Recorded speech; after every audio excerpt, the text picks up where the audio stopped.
నమస్తే, welcome to Suman TV. Telugu రాష్ట్రాలలో పంచారామ క్షేత్రాలలాగే పంచ భవన్నారాయణ స్వామి ఆలయాలు ఉన్నాయి. ఇందులో ప్రసిద్ధి చెందింది కాకినాడ రూరల్లో ఉన్న సర్పవరంలో ఉన్న భవన్నారాయణ స్వామి ఆలయం. దాదాపు 5,000 సంవత్సరాల చరిత్ర కలిగిన ఈ ఆలయానికి సంబంధించిన విశేషాలు ఈరోజు తెలుసుకుందాం.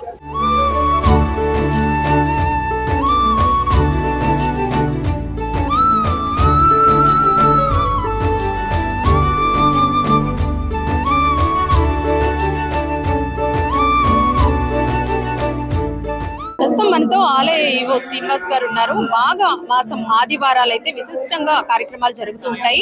అసలు ఈ మాఘ మాసంలో ఎలాంటి కార్యక్రమాలు జరుగుతాయి, అలాగే ఎలాంటి అరేంజ్మెంట్స్ చేస్తున్నారు అడిగే ప్రయత్నం చేద్దాం. నమస్తే అండి. మాఘమాసం అంటేనే అసలు ఈ నెలంతా కూడా ఆలయం కిక్కిరిసిపోయి ఉంటుంది. ఇక ఆదివారాలు అయితే చెప్పక్కర్లేదు. ఏంటి సార్, ఎలాంటి ఏర్పాట్లు చేస్తున్నారు? ఎంతమంది భక్తులు వచ్చే అవకాశం ఉంది? జై శ్రీ భావనారాయణ. కాకినాడ సర్పవరం గ్రామంలో వేయించేస్తున్న శ్రీ భావనారాయణ స్వామివారి దేవస్థానం నందు మాఘమాసం మహోత్సవంలో అత్యంత వైభవంగా ప్రారంభమైనాయి. ఈరోజు అనగా 25/1/2026 మొదటి ఆదివారం సందర్భంగా ఈరోజు రథసప్తమి కూడా వచ్చిన మూలన తెల్లవారుజామున 4 గంటలకి శ్రీ స్వామివారి మేలుకొలుపు సేవ సుప్రభాతంతో ప్రారంభమై వివిధ సేవలతో పూర్తయిన పిదప 5 గంటలకి భక్తులకి దర్శనం ఇవ్వడం జరిగింది. సుమారుగా ఉదయం నుంచి ఇప్పటి వరకు ఒక 10,000 నుంచి 15,000 మంది జనాభా వచ్చి ఉన్నారు. వారికి దర్శనార్థం స్థానిక శాసనసభ్యులు పంతో నానాజీ గారి యొక్క ఆదేశాల మేరకు, దేవాదాయ శాఖ కమిషనర్ యొక్క ఆదేశాల మేరకు వచ్చిన ప్రతి భక్తునికి కూడా మంచినీటి సౌకర్యం, పాలు, మజ్జిగ, అదేవిధంగా చంటి పిల్లలకి బిస్కెట్లు కూడా ఏర్పాటు చేయమైనది. అదేవిధంగా ఇక్కడ స్థానిక పెద్దలు శ్రీ పులా శ్రీరాములు గారు వారి యొక్క ఆధ్వర్యంలో సుమారుగా 15,000 మందికి ఉచిత అన్నదాన పథకం ఈ యొక్క 4 వారాలు కూడా వారి యొక్క ఆర్థిక సహకారంతో జరుగుతున్నది. అదేవిధంగా భక్తులకి ఏ విధంగా ఇబ్బంది లేకుండా క్యూ లైన్స్లో పెండాల్స్ చేస్తూ వారికి ఎప్పటికప్పుడు దర్శనం 5 నిమిషాల్లో దర్శనం అయిపోయేలాగా ఎక్కడ ఏ విధంగా తొక్కిసలాట లేకుండా ఏర్పాటు చేయడం జరిగినది. ఈ కార్యక్రమాలన్నీ కూడా అన్ని డిపార్ట్మెంట్ల సమన్వయంతో ఒక రెవెన్యూ డిపార్ట్మెంటు, పోలీస్ డిపార్ట్మెంటు, మా దేవాదాయ శాఖ, పంచాయతీరాజు, అలాగే మెడికల్ క్యాంపు అందరి సహకారంతో ఈ యొక్క ఫెస్టివల్ నిర్వహించడం జరుగుతుంది. కావున ఈ యొక్క కార్యక్రమానికి సుమారుగా ఇంచుమించు ఉదయం నుంచి సాయంత్రం వరకు ఒక 25,000 నుంచి 40,000 మంది వస్తారని చెప్పేసి అంచనా ఉంది. వారికి ఎటువంటి అసౌకర్యాలు కలగకుండా వారికి ప్రత్యేకమైన వసతి ఏర్పాటు చేయండి.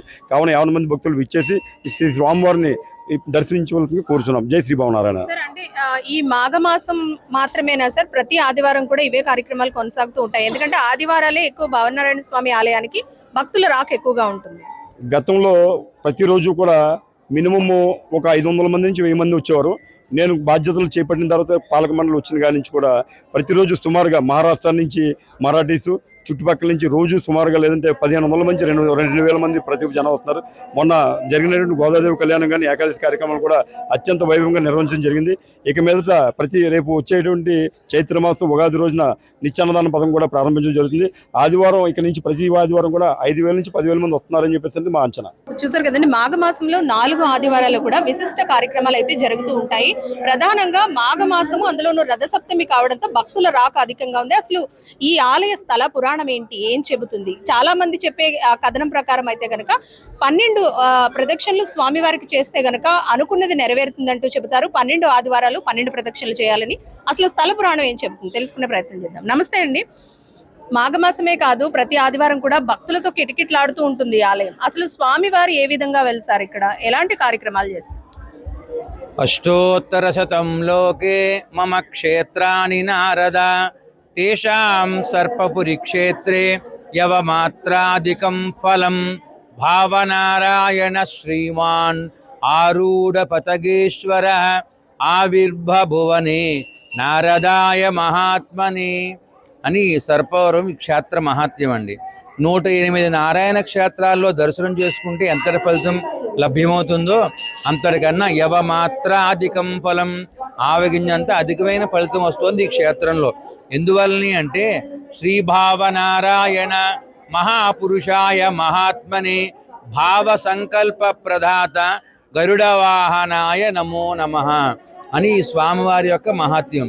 ఏమిటండి అంటే ఏ క్షేత్రంలోని లభ్యం కాని దర్శనం మన క్షేత్రంలో గరుడ వాహనం మీద కూర్చుని ఉన్న శ్రీమన్నారాయణ దర్శనం లభ్యమవుతోంది.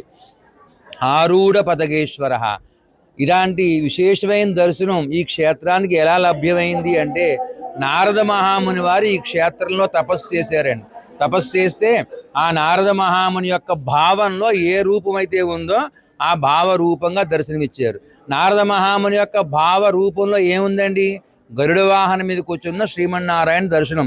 శంఖము, చక్రము, అభయహస్తము, గదాహస్తము ధరించి గరుడ వాహనం మీద కూర్చుని ఉన్నట్లుగా నారద మహాముని వారి యొక్క భావన. అటువంటి భావ సంకల్పమే మనకు లభ్యమవుతుంది దర్శనం. ఇటువంటి విశేషమైన క్షేత్రంలో విశేషమైన దర్శనం లభ్యమవుతోంది. అందువల్ల ఈ క్షేత్రంలో దర్శనం చేసుకుంటే 108 క్షేత్రాల ఫలితం కన్నా అధికమైన ఫలితం. భావ సంకల్ప ప్రదాత భావనారాయణ గోవింద అని ఈ క్షేత్రంలో స్వామివారికి విశేషమైన నామం అండి. భావ సంకల్పాలు నెరవేరుస్తారు. ఎందువల్ల? నారద మహాముని వారి భావ సంకల్ప రూపమైన దర్శనాన్ని ఏ విధంగా అయితే ఆయనకి ప్రాప్తింపజేశారో భక్తులందరికీ కూడా ఓం నమో శ్రీ భావనారాయణాయ అనే నామాన్ని జపం చేసుకుని త్రికరణ శుద్ధిగా ఎవరైతే ఈ క్షేత్రంలో స్వామిని దర్శించుకుంటారో వారి భావ సంకల్పాలన్నీ కూడా నెరవేరుస్తారు భావనారాయణ స్వామి అని. భావ సంకల్ప ప్రదాత భావనారాయణ అని ఈ క్షేత్రానికి ఒక విశిష్టత. ఎందువల్ల అంటే స్వయంభూగా స్వామి ఉన్నారు ఈ క్షేత్రంలో గరుడ వాహనం మీద కూర్చుని, పాతాళ భావనారాయణ స్వామి. ఆ తర్వాత నారద మహాముని ఏం చేశారంటే స్వామి దర్శనమైంది, స్వామివారికి ఉత్సవం నిర్వహిద్దామని సంకల్పించారు. ఉత్సవం నిర్వహించాలంటే పక్కన లక్ష్మీదేవి ఉండాలి. ఇక్కడ లక్ష్మీదేవి కాకుండా విశేషంగా దర్శనమైంది. మళ్ళీ అప్పుడు రాజ్యలక్ష్మి అమ్మవారిని ధ్యానం చేసి రాజ్యలక్ష్మి సమేత భావనారాయణ స్వామిని ప్రతిష్ఠించారు నారద మహాముని. దీనికి ఎదురుకుండగా అక్కడ అమ్మవారి సమేతంగా ప్రతిష్ఠ చేసి ఉత్సవాలు చేసి వెళ్ళారు నారదుల వారు. ఈ రెండు వెలిసిన తర్వాత ఈ క్షేత్ర మహత్యాన్ని తెలుసుకుని ఆదిశేషుడు అంశ అయిన అనంతుడిని ఒక సర్పం వచ్చి ఈ భావనారాయణ స్వామి శరణు వేడుకుంటారు. భావనారాయణ స్వామిగా వెలిసిన తర్వాత ఈ క్షేత్రానికి మొట్టమొదట సర్పం వచ్చి వరం పొందిందండి. అందువలన ఈ క్షేత్రానికి సర్పం వరం పొందిన ప్రదేశము సర్పవరంగా ఖ్యాతి చెందింది. ఆ కృతజ్ఞతతో అనంతుడనే సర్పం కూడా ఈ క్షేత్రంలో భావనారాయణ స్వామి వారిని ప్రతిష్ఠించారు. అదే మన మూల భావనారాయణ స్వామి. ఈ క్షేత్రంలో ఈ విధంగా 3 రకాలుగా భావనారాయణ స్వామి దర్శనం అవుతూ ఉంటుంది. ఇదొక విశిష్టత. స్వయంభూ, ఆరుషము, నారద ప్రతిష్ఠ అన్నమాట. పురాణ వ్యక్తము, పురాణం కూడా తెలియపరుస్తుంది ఇక్కడ స్వామి ఈ విధంగా ఉన్నారు. అదే మూల భావనారాయణ స్వామి. ఇలా 3 విధాలుగా దర్శనమిస్తూ నారద మహాముని వారి తపస్సు ఫలితంగా దర్శనం ఉన్నాయి. అదే కాకుండా ఈ క్షేత్రానికి 2 కుండములు ఉన్నాయండి. కుండం అంటే నీటి తటాకము. మొట్టమొదటిది నారద కుండము, రెండవది ముక్తి కుండము. ఈ 2 కుండములలో అంటే సరస్సుల్లో స్నానమాచరించి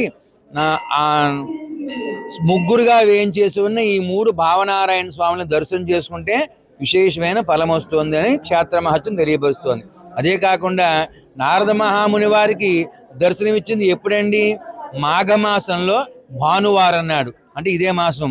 ఈ మాసంలో భానువారం అంటే ఆదివారం నాడు నారద మహామునికి దర్శనమైంది. అందువల్ల ఈ క్షేత్రానికి ఆదివారం పర్వదినం. స్వామికి ఇష్టమైన రోజు ఆదివారం. అందువల్ల స్వామికి ఇష్టమైన రోజు నాడు ఎవరైతే స్వామివారిని దర్శనం చేసుకుంటారో వారందరి మనోభావాలు నెరవేరుతాయని క్షేత్ర మహత్యం తెలియపరుస్తోంది.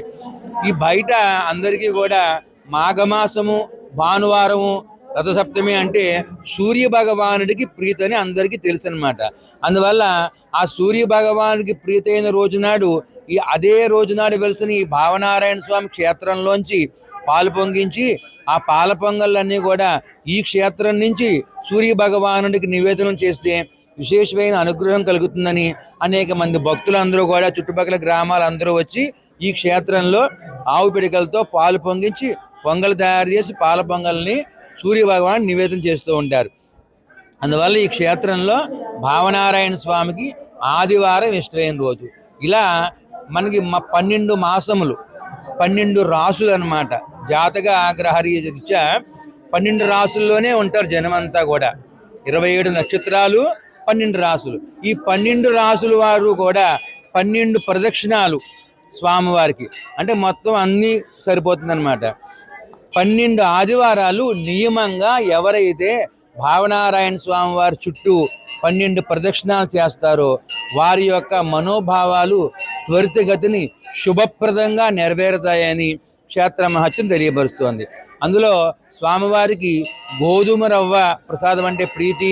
అందువల్ల గోధుమలు, పటికి బెల్లం స్వామివారికి వారి యొక్క సామర్థ్యాన్ని బట్టి 10 కేజీలు కావచ్చు, 50 కేజీలు కావచ్చు, కేజీ కావచ్చు సమర్పిస్తే వారికి ఎంతో మంచి జరుగుతుంది, శుభమైన కార్యక్రమాల్లో పాల్గొంటారని, వారి యొక్క ఇతిబాధలన్నీ కూడా తొలగుతాయని, భవబంధాలను తొలగించిన భావనారాయణ స్వామి అనుగ్రహిస్తారని చెప్పేసి మనకి క్షేత్ర మహత్యం తెలియపరుస్తుంది. ఇది మన క్షేత్ర మహత్యం. జై శ్రీ భావనారాయణ స్వామి. రాజ్యలక్ష్మి ప్రాణనాథాయ భాగవత ప్రియ భావనారాయణాయాస్తు మంగళం నిత్యమంగళం.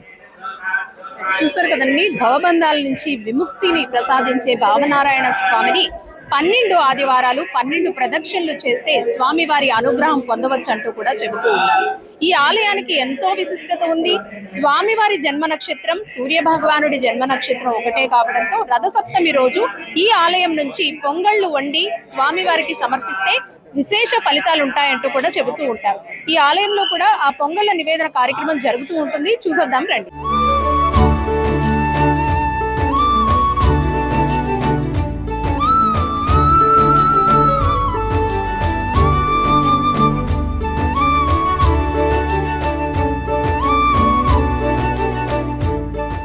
స్వామివారి ఆలయంలో ముఖ్యంగా స్వామివారికి పొంగళ్లను నివేదిస్తారు. అది కూడా ఆలయ ప్రాంగణంలో స్వహస్తాలతో ఇక్కడ పొంగళ్లను వండిన తర్వాత స్వామివారికి నివేదన చేస్తారు. ఇలా చేస్తే అనుకున్న కోరికలు నెరవేరుతాయంటూ కూడా ప్రతీతి మనం చూసుకోవచ్చు. ఇక్కడ చాలా మంది ఉన్నారు.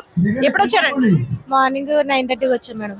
ఏంటండి ఇక్కడ విశిష్టత? సాధారణంగా రథసప్తం అంటే మనం ఇళ్లలో స్వామివారికి ఇలా పొంగళ్ళని నివేదిస్తూ ఉంటాము.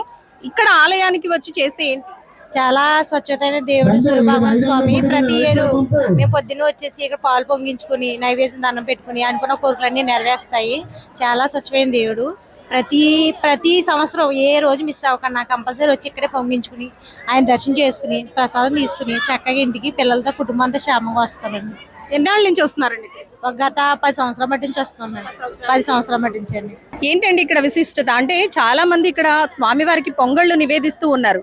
రథసప్తమి రోజు స్వామివారికి పొంగళ్ళు నివేదిస్తాము, కానీ ఎక్కువగా ఇళ్లలో చేసుకుంటూ ఉంటాము. కానీ ఇక్కడ చూస్తే స్వామివారికి ఒక్కళ్ళు కాదు, ఆలయం అంతా కూడా నిండిపోయింది. ఎప్పటి నుంచి వస్తున్నారండి ఇక్కడికి? నేనైతే 5 years బట్టి వస్తాను. ఏంటండి ఇక్కడ విశిష్టత? అంటే మనకి కనిపించే దైవం సూర్యనారాయణ మూర్తే కాబట్టి మా వంశం వృద్ధి కోసం అయినా సరే, పిల్లల భవిష్యత్తు కోసం అయినా సరే, ఆరోగ్యం కోసం అయినా సరే మనం సూర్యున్నే నమస్కరిస్తాం కాబట్టి పిల్లల్ని కంపల్సరీ తీసుకొచ్చి దర్శిస్తాం. ఇప్పుడున్న ఈ టెక్నాలజీ యుగంలో పిల్లలకి దేవుడి మీద ఒక ఇది లేకపోతుంది. ఆ విషయం తెలియడం గురించి మోస్ట్లీ నేనైతే దానికోసమే తీసుకొస్తాను. అంటే ఇంతమంది దేవుడిని నమ్ముతున్నారు, ఒక భయంతో భక్తితో దేవుడి మీద ఉంటారు కదా.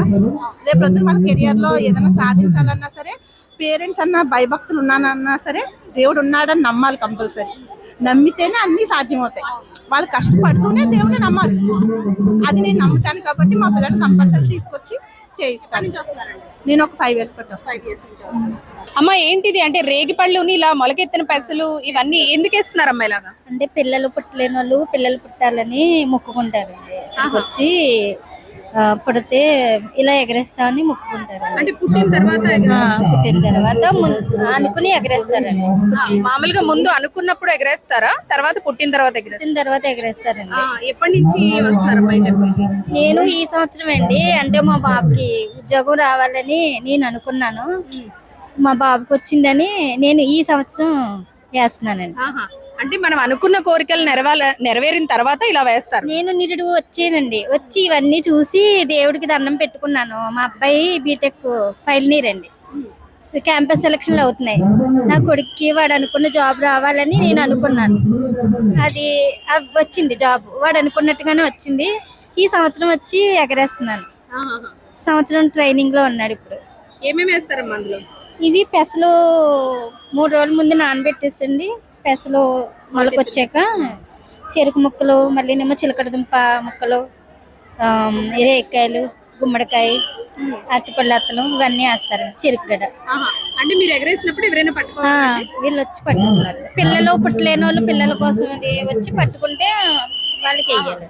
ఓకే, సో చూసారు కదండి, ఇందులో అయితే కనుక మొలకెత్తిన పెసలు, అలాగే రేగి పళ్ళు, ఇంకా గుమ్మడికాయ, చిలకడ దుంప, చెరుకు గడ ముక్కలు ఇవన్నీ కూడా కలుపుతారు. ఈ కలిపిన వాటిని పైకి ఎగరేసినప్పుడు ఎవరైతే కొంగులో పట్టుకుంటారో, అంటే చాలా మంది పిల్లల కోసం చూస్తూ ఉంటారు, పిల్లలు పుట్టలేని వాళ్ళంతా కూడా వీళ్ళు ఎగరేస్తున్నప్పుడు గనక వాటిని పట్టుకుంటే పిల్లలు పుడతారని ఒక నమ్మకం. అలాగే ఏదైనా కోరిక కోరినప్పుడు అది తీరిన తర్వాత ఈ కార్యక్రమం చేస్తామంటూ కూడా వీళ్ళు చెబుతూ ఉన్నారు. కెమెరా పర్సన్ శ్రీధర్తో అనుశ్రీ, సుమన్ టీవీ, కాకినాడ.